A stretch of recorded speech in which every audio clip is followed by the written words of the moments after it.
அன்பான நேயர்களே, காலை வணக்கம். இன்று சனிக்கிழமை. மேயரு தோழி பங்கன் விடமுண்ட கண்டன் மிக நல்ல வீணை தடவி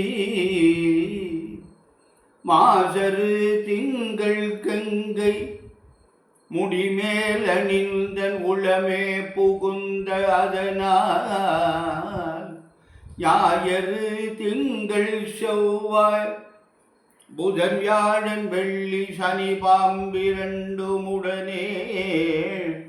ஆஜரு நல்ல நல்ல அவை நல்ல நல்ல அடியாரவர்க்கு மிகவே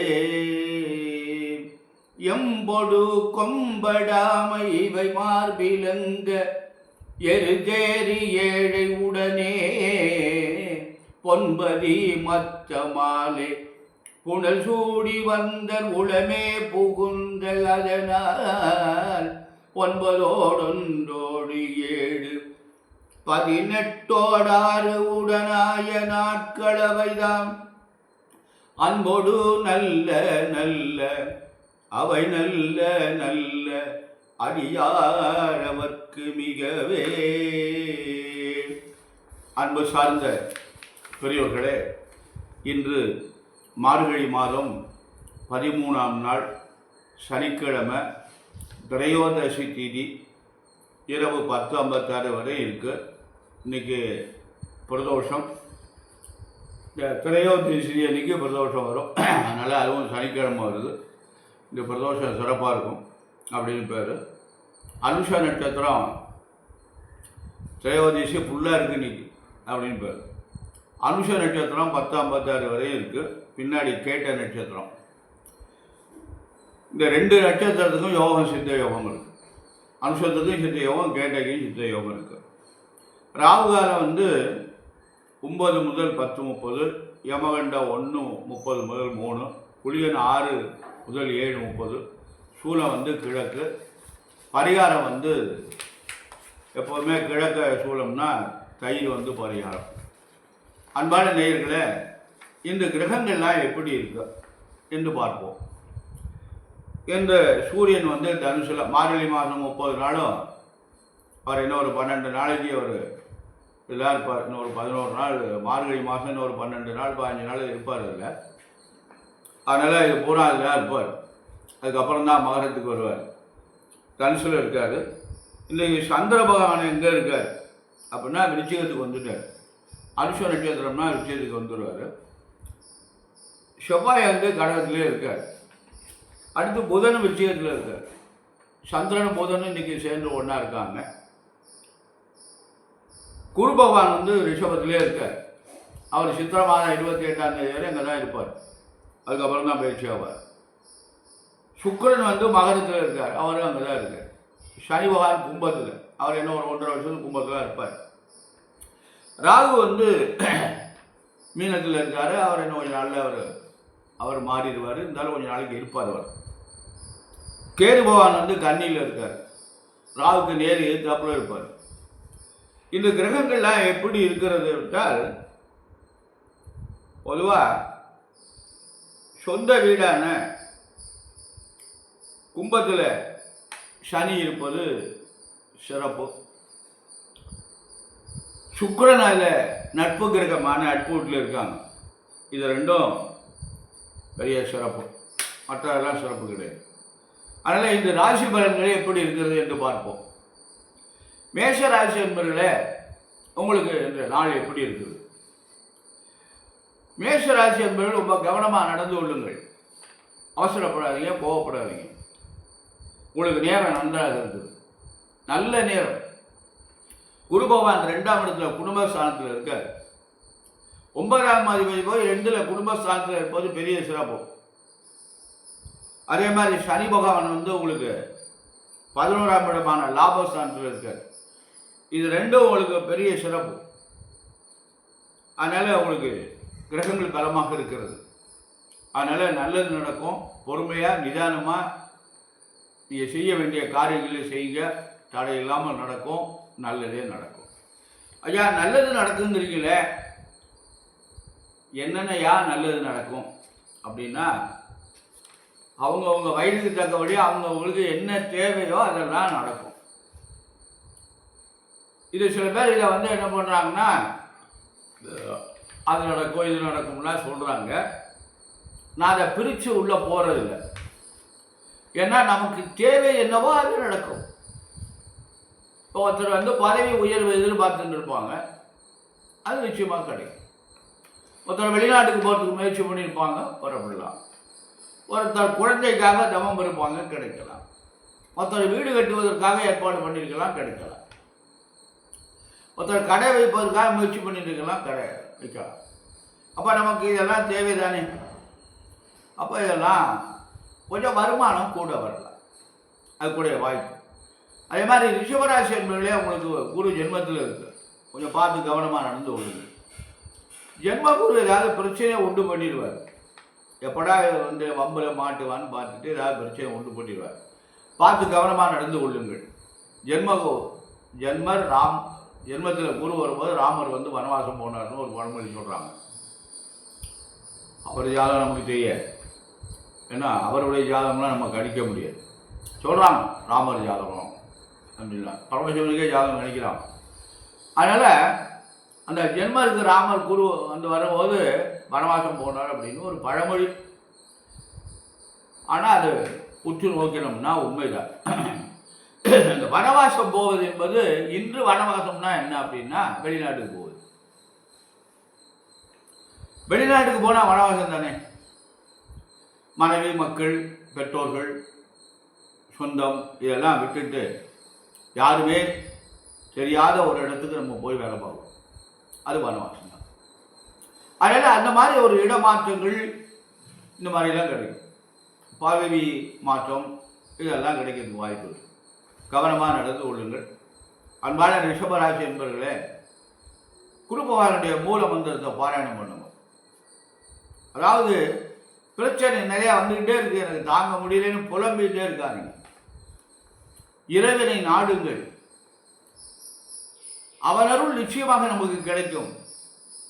கல்லாலின் புடையமர்ந்து நான்மறை 6 அங்க முதல் கற்ற கேள்வி வல்லார்கள் 4வருக்கும் வாக்கிருந்த பூரணமாய் மறைக்கு அப்பாலாய் எல்லாம் இருந்ததில் இருந்தபடி இருந்து காட்டி சொல்லாமல் சொன்னவனை நினையாமல் நினைந்து போவத் தொடக்க விடுவோம். தசாமுத்துடைய என்பா பாராயணம் செய்யுங்க, நல்லதே நடக்கும். அன்பான மிதுன ராசி என்பவர்களே, உங்களுக்கு குரு 12ல் இருக்கார். 12ஆம் விட விரயசாமி. விரயம் என்ன தேவையில்லாத செலவுகளை எடுத்து விடுவாங்க. அதனால் பார்த்து கவனமாக நடந்து. ஆஸ்பத்திரி போனால் தேவையில்லாத செலவு தான், கோர்ட்டுக்கு போனால் தேவையில்லாத செலவு தான், போலீஸ் ஸ்டேஷனுக்கு போனால் தேவையில்லாத செலவு தான். இப்படியெல்லாம் அந்த செலவுகளை எடுத்து விடப்பா. ஒரு வண்டி வச்சுருக்கோம், ரிப்பேர் ஆகிடுது, தேவையில்லாத செலவு தான்.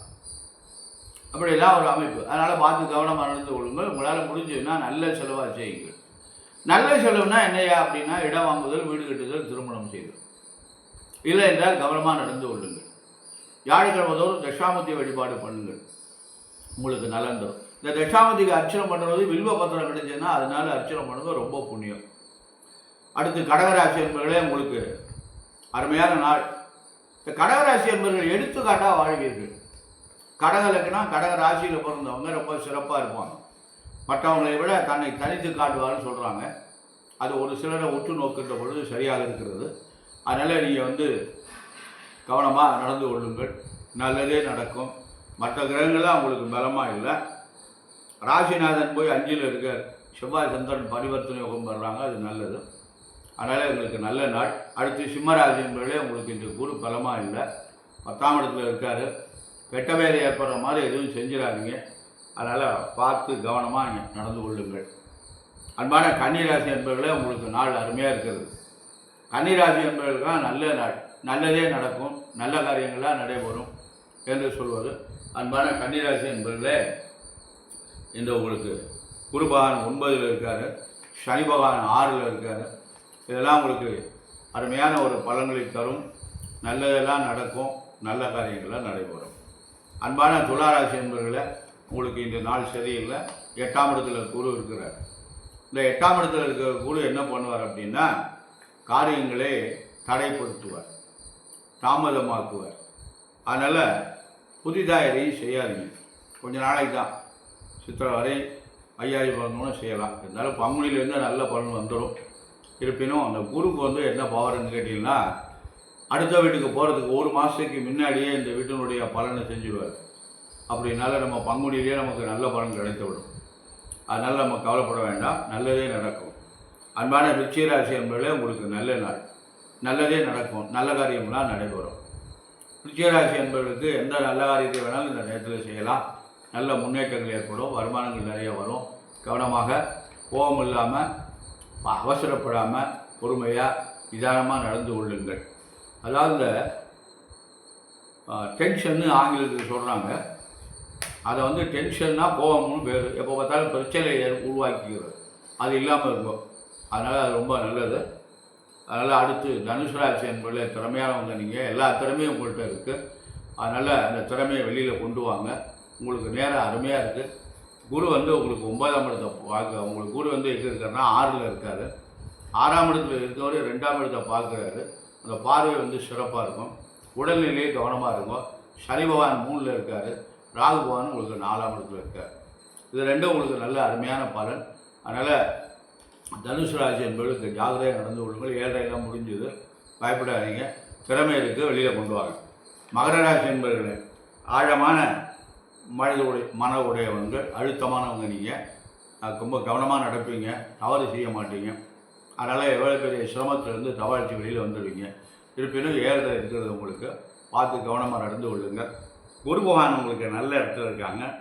ராகு பகவான் அருமையான இடத்துல இருக்காங்க. இவங்க 2 பேரும் உங்களுக்கு நல்லது செய்வாங்க. ரொம்ப நிதானமாக யோசிச்சு நடந்து கொண்டீங்கன்னா நீங்கள் அந்த சிரமங்கள்லேருந்து வெளியில் வந்துடலாம்.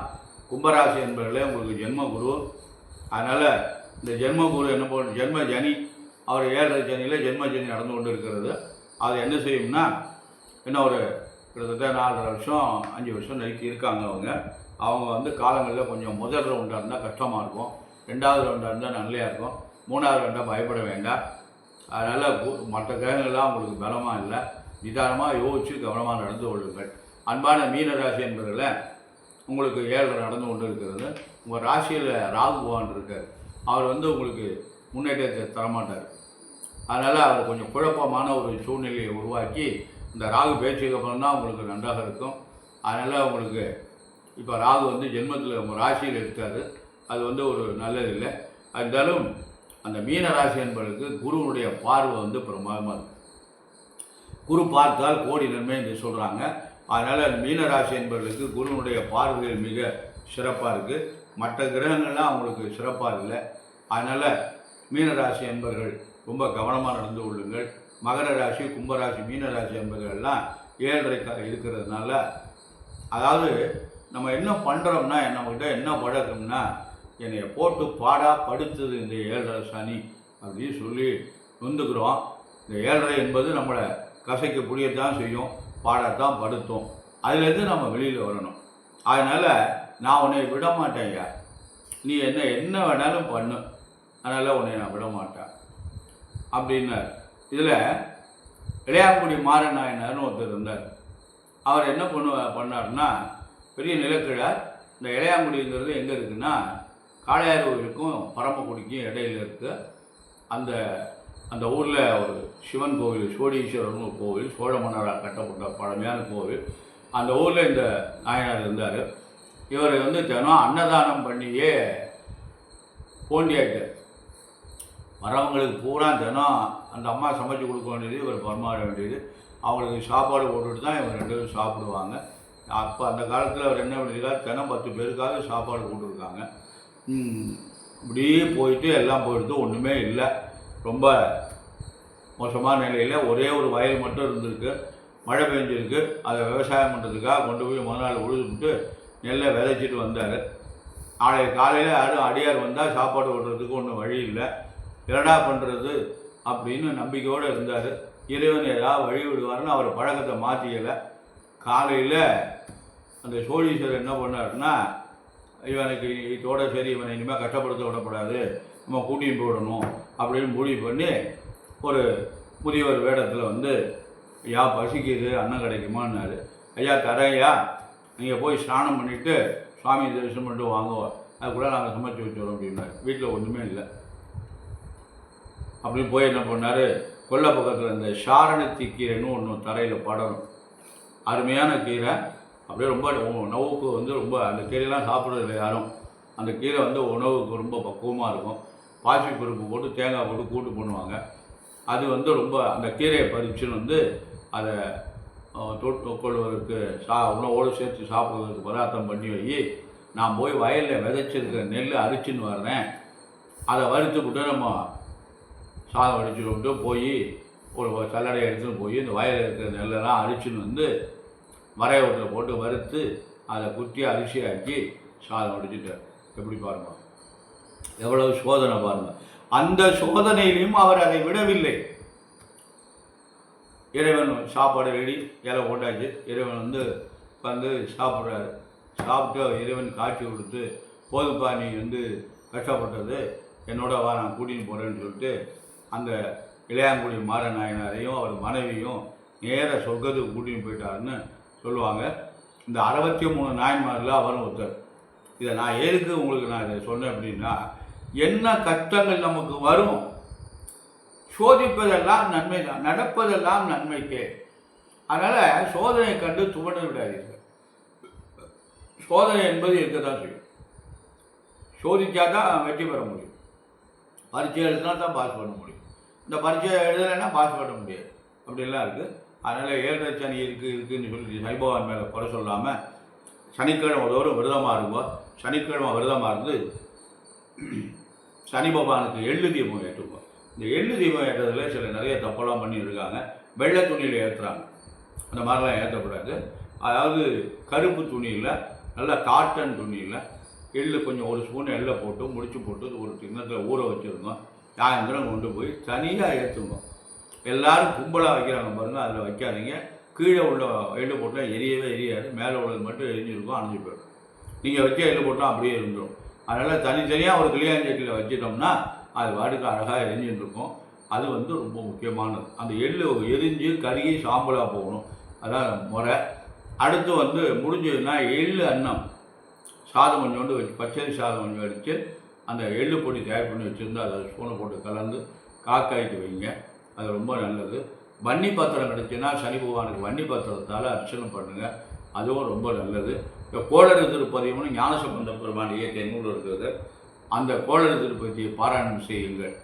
வேயரு தோழி பொங்கன் விடமுண்ட கண்டன் மிக நல்ல வீடு தடவி மாசரு திங்கள் கங்கை முடிமேறன் இந்த உடைமை புகுந்ததனால் ஞாயிறு திங்கள் செவ்வாய் புதன் வியாழன் வெள்ளி சனி பாம்பு 2 உடனே ஆசரு நல்ல நல்ல அவை நல்ல நல்ல அடியாரவர்க்கு ஞானசம்பந்த பெருமான் இயற்றியது. அவர் இயற்றிய வயதெல்லாம் தெரியும்னு நினைக்கிறவங்களுக்கு. எந்த காலத்தில் அவர் என்ன வயசில் அவர் பாட ஆரம்பித்தார், எந்த வயசுக்குள்ளே அவர் சிவனடியை சேர்ந்தார் அப்படின்னு சொல்லி, அதாவது ஒரு கருத்து ஒன்று, முந்தியது பிந்தியது, பிந்தியது முந்தியதுன்னு ஒரு வாக்கியம் உண்டு. பிந்தியது முந்தியது, முந்தியது பிந்தியது அப்படின்னா ஞானசம்பந்தரும் நாவுக்கரசர் தான் இதுக்கு பொருள். அதாவது பிந்தியது முந்தியது. பின்னாடி பிறந்தவர் ஞானசம்பந்தர், அவர் முந்தி இறைவன்கிட்ட போயிட்டார். முந்தி பிறந்தவர் நாவுக்கரச பெருமான். அந்த நாவுக்கரச பெருமான் ரொம்ப கஷ்டப்பட்டு தான் அவர் இறைவனடியை சேர்ந்தார். ஏன்னா அவர் ஏன் அந்த மாதிரி கஷ்டப்பட்டு சேர்ந்தார், அவர் செய்ய வேண்டிய பணிகள் நிறைய இருந்தது.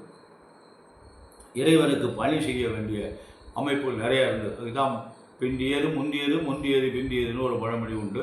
அதனால் அந்த இறைவன் ஆட்கொள்வார். அந்த பாக்களை பாராயணம் செய்து அந்த கஷ்டங்களிலிருந்து நம்ம விடுபட்டுடலாம். ஒரு தடுக்கிறது அப்படின்னா அதுக்கு ஏதோ காரணம் இருக்குது. கால் தட்டுறது, வாசப்படியை விட்டு கீழே இறங்குற போது கால் தடுமாறுதுன்னா திருப்பும் இல்லத்தில் அமர்ந்து விட்டு நம்மள கண்ணை குளிச்சுட்டு போகிறது நல்லது அப்படின்னு பெரியவங்க சொல்லியிருக்காங்க. அதனால் அதாவது இறை வழிபாடு தான் நமக்கு நன்மை. அதுக்கு மிஞ்சி இது உலகத்தில் எதுவுமே இல்லை. என்ன நீங்கள் பண்ணாலும் அதுலேருந்து நம்ம வெளியில் வர முடியாது. அதனால் இறைவனை அன்போடு பக்தியோடு நினைங்கள். அதில் ஒரு கருத்தை நான் என்ன சொல்கிறேன்னா, இந்த அருகம்புல்லுன்னு இருக்கு இல்லையா, அது கிராமங்களில் விளையுது, ஆனால் யாருமே இந்த விநாயகரை வைக்கிறதில்ல. இப்போ இந்த சென்னை மாநகரத்துலலாம் பிள்ளையார் கோயிலில் பூரா அருகம்புல் அப்படியே பச்சை பச்சைன்னு கிடைக்குது. ரொம்ப நிறைவாக இருக்குது, மனசுக்கு சந்தோஷமாக இருக்குது. அதுதான் இந்த சென்னைப்பட்டினம் வளர்வதற்கு காரணம். அங்கே இறை பக்தி அதிகமாக இருக்கிறது. கோயிலுக்கு போய் பார்த்தோம்னா எல்லோரும் அவங்கவுங்க மூலையில் உட்காந்து பாராயணம் பண்ணிட்டு இருக்காங்க. அதான் எல்லாருமே மார்கழி மாதத்தில் எல்லாம் திருவம்பா திருப்பாதெல்லாம் படிக்கிறாங்க. காலையில் சீக்கிரமாக கோயிலுக்கு வர்றாங்க. எல்லா தாய்மார்களையும் பார்த்தா நெத்தி நிறைய விபூதி சந்தனம் வச்சு குங்குமம் வச்சு அப்படி மகாலட்சுமி மாதிரி இருக்காங்க. இதை பார்க்குவதற்கு ரொம்ப அருமையாக இருக்குது. அதனால் இறை வழிபாடுக்கு மிஞ்சியது உலகத்தில் எதுவுமே இல்லை.